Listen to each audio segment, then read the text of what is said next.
दोस्तों आज इस वीडियो में मैं आपको बताऊंगी कि बकरी के बच्चे को मरने से कैसे बचाएं।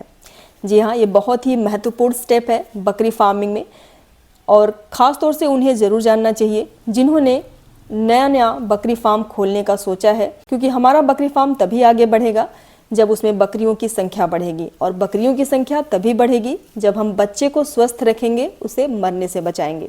तो चलिए शुरू करते हैं। हमें इस बात का ध्यान देना है ज़रूर से कि जैसे ही बकरी बच्चा दे, बच्चे को हमें तुरंत माँ के सामने रखना है ताकि बकरी अपने बच्चे को अच्छे से चाट कर उसे साफ कर सके, क्योंकि बकरी जब बच्चे को चाटती है तो उससे बच्चे का बाल ही नहीं साफ होता, सूखता भी है और बच्चे के सांस लेने और पाचन क्रियाओं को भी उत्तेजित करता है। दूसरी बात जो ध्यान देने वाली वो ये है कि बच्चे के मुंह और आँख पर जो लार लगा रहता है उसे सूती कपड़े से आप तुरंत पोंछ दीजिए ताकि उसे सांस लेने में आराम हो, कोई दिक्कत ना हो, उसकी सांस की नली तुरंत खुल जाए। अगली बात, बकरी जैसे ही बच्चा दे, अगर नाल स्वयं टूट जाता है तो ठीक है, नहीं तो बच्चे के नाभि से लगभग 3 इंच, अंदाजे से लगभग 3 इंच बाद धागे से बांध दें और फिर उसे नए ब्लेड से काट दें।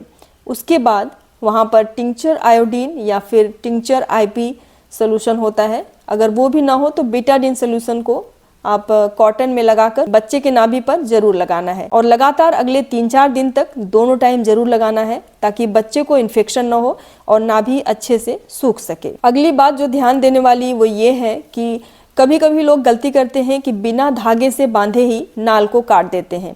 ऐसी स्थिति में क्या होता है कि नाल से बहुत ज़्यादा खून बहने लगता है जो कि जल्दी नहीं रुकता है। इससे बच्चे में खून की कमी हो जाती है और बच्चा बहुत सुस्त हो जाता है, कमज़ोर हो जाता है।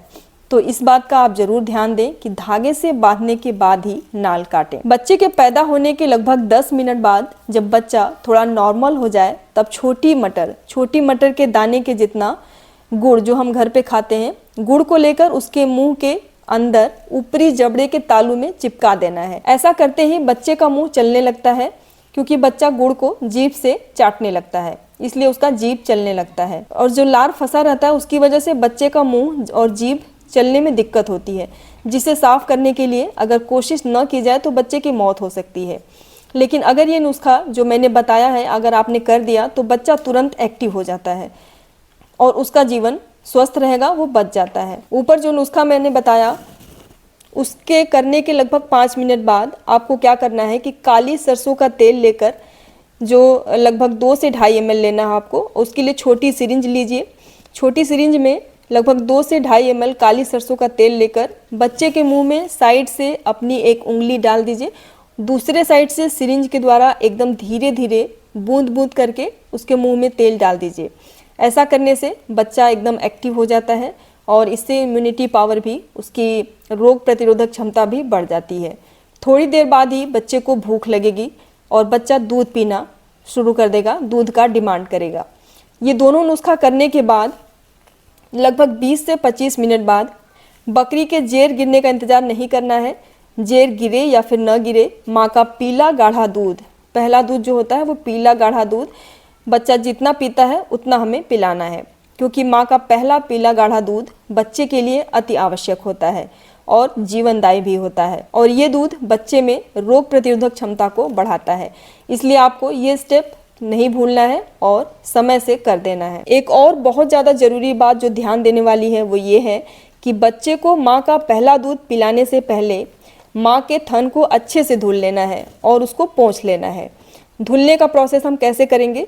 धुलने के लिए हमें लगभग आधा लीटर पानी लेना है और उसमें लगभग आधा ग्राम पोटेशियम परमैंगनेट या फिर लाल दवा मिला देंगे। ये आपको मार्केट में मिल जाएगा, पोटेशियम परमैंगनेट। अगर बकरी फार्मिंग शुरू कर रहे हैं तो ये आपको रखना चाहिए। फिर इसी में कपड़ा गीला करके बकरी के थन को अच्छे से पोंछना है। उसके बाद सूखे कपड़े से पोंछकर ही बच्चे को दूध पिलाना है, तभी जाकर के बच्चा स्वस्थ रहेगा, वरना बच्चे को इन्फेक्शन हो सकता है, क्योंकि माँ का थन गंदा रहता है ज़मीन पर बैठने से और बच्चा देने के बाद ब्लड वगैरह भी लगा रहता है। पहली बार में बच्चा जितना दूध पिए उसे पिलाना है सभी थन से और इसी तरह से दिन में 3-4 बार टाइम उसे दूध पिलाना है। ये सब कुछ करने के बाद बच्चे को ये ध्यान देना है कि उसे खुला नहीं रखना है, जी हाँ, उसे जालीदार बड़ी टोकरी से हमेशा ढक कर रखना है। जब दूध पिलाना हो तो बाहर निकाल लें, नहीं तो उसे फिर ढक दें। ऐसा आपको अगले 8 से 10 दिन तक जरूर करना है, क्योंकि जब बच्चा बाहर रहेगा तो माँ को बार बार देखकर दौड़ेगा, बैठेगा और बेचैन रहेगा, गिरेगा भी, चिल्लाएगा भी। इस वजह से उसकी नाभि में चोट लग सकती है और ब्लीडिंग भी हो सकती है, फिर इन्फेक्शन हो जाएगा, फिर आपको परेशानी हो जाएगी। बच्चे का स्टेमिना भी घटता है और बच्चा जल्दी थक जाता है। इसलिए साथियों, इस तरह से हम बच्चे को जन्म के बाद बचाकर सुरक्षित रखकर उसे स्वस्थ रख सकते हैं। बच्चे अक्सर 2 या 3 वजह से ही मरते हैं। पहला, इन्फेक्शन की वजह से, दूसरा, अगर वो ठीक से दूध नहीं पी पा रहे हैं, और तीसरा कि उनकी माँ का सही मात्रा में दूध नहीं बन रहा है। तो साथियों, बकरी के बच्चे को अगर मरने से बचाना है तो उसे इन्फेक्शन से भी बचाना है हमें। पैदा होते ही मुंह का लार तुरंत साफ कर दें, जैसा कि मैंने ऊपर बताया है, और माँ का दूध पर्याप्त मात्रा में बने, इसके लिए हमें ये ध्यान देना है कि माँ को हमेशा सही मात्रा में न्यूट्रिशन मिले। तो साथियों, मेरी समझ से इस वीडियो में हमने वो सारी जानकारी दी है जो आपके फार्म में बकरियों की संख्या बढ़ाएगा और आपके बकरी के बच्चे को मरने से बचाएगा। अगर आपने ये सभी स्टेप ध्यानपूर्वक कर दिया और सुन लिया है अगर आपने वीडियो में, और कर दिया इसे अप्लाई। तो साथियों, ये वीडियो आपको कैसा लगा हमें कमेंट करके ज़रूर बताएं। वीडियो को लाइक भी कर दें और अपने आसपास शेयर भी कर दें। और अगर आप इस चैनल पर नए हैं तो हमारा चैनल सब्सक्राइब कर दीजिए, क्योंकि आपको इस चैनल पर बकरी फार्मिंग से रिलेटेड बहुत सारी अच्छी जानकारी वाली वीडियोज़ मिलने वाली हैं। धन्यवाद।